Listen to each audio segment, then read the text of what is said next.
Telangana times న్యూస్కి స్వాగతం. సాయి అలేఖ్య సాంస్కృతిక సేవా సంస్థ ఆధ్వర్యంలో జానపదం మా ప్రాణం గద్దరన్న ఐకాన్ అవార్డులను అందించారు. సంస్థ చైర్మన్ ఉపద్రష్ట అరుణ అశోక్. నగరంలోని BM Birla science centre Bhaskara ఆడిటోరియంలో సుమారు 39 మంది కవులు కళాకారులకు ఈ అవార్డులను ప్రదానం చేశారు.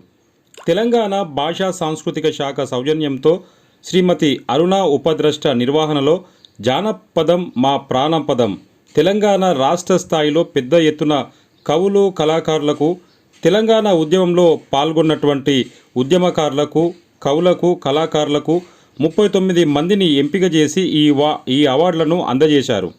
ఈ కార్యక్రమానికి తెలంగాణ రాష్ట్ర స్పీకర్ గడ్డం ప్రసాద్ కుమార్ గారు, మాజీ మంత్రులు, ఎమ్మెల్యేలు, ఎమ్మెల్సీలు వెన్నెల గద్దర్ గారు హాజరయ్యారు. ఆ దృశ్యాలు మనం ఇప్పుడు చూద్దాం. పటేల్ రమేష్ రెడ్డి గారు, తెలంగాణ సాంస్కృతిక సారథి చైర్మన్ శ్రీమతి వెన్నెల గద్దర్ గారు, మాజీ కేంద్ర మంత్రి గౌరవనీయులు శ్రీ సముద్ర రఘుపతిచార్యులు, టూరిజం సంస్థ మాజీ చైర్మన్ ఉప్పల శ్రీనివాస గారు, మా అక్క గారు, మరి నిర్వాహకులు అరుణ గారు, దడు రాజేంద్ర గారు, మరియు ఇతర పెద్దలు, వేదిక పెద్దలు, ముందున్న చాలా మంది అవార్డు గ్రహీతలు, చిన్న వాళ్ళకి అందరికీ నమస్కారం.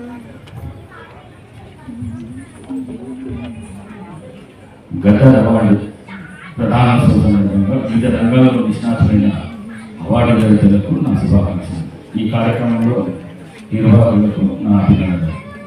గద్దర్ మాకు బంధువులు అయినా గద్దర్ గారితో మాకున్న 40 సంవత్సరాల అనుబంధాలు ఉన్నాయి. ప్రజా సమస్యలపై, ముఖ్యంగా సమాజంలో వెనుకబడిన వర్గాలకు ఎలా మేలు చేయాలనే విషయంపై ఆయన నాతో చర్చించేవారు.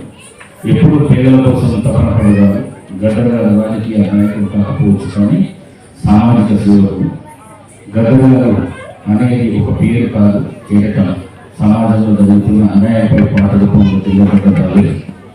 గద్దర్ గారి సిద్ధాంతాలతో రాజకీయ నాయకులకు విధాలు ఉండవచ్చు, కానీ బడుగు బలహీన వర్గాలకు న్యాయం కోసం గద్దర్ గారి పోరాట పాటలు మాత్రం అందరికీ ఆదర్శం.